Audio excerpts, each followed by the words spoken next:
Hey everyone, welcome back to another video. Today we are going to be comparing Moomoo versus Webull and which free trading app is worth it.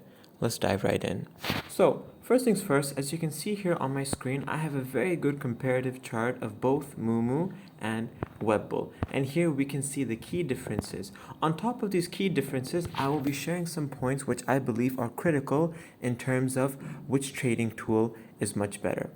I'd like to point out, first things first, that Webull is considered better for the average beginner. So if you're a beginner starting off trading, Webull may be more suitable for you. As compared to an intermediate or a professional, Moomoo might be better suited for you because it provides more option strategies and a less friendly, as in more intense, user interface.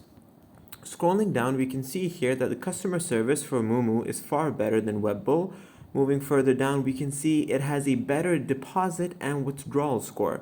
Now, according to this list here, it says that it is both good for beginners, but in my opinion, Webull is far greater for beginners than Moomoo.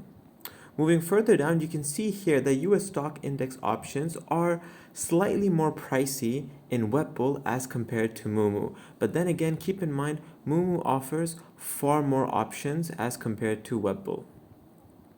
I hope this video was helpful. I hope you learned a lot. Thank you for watching.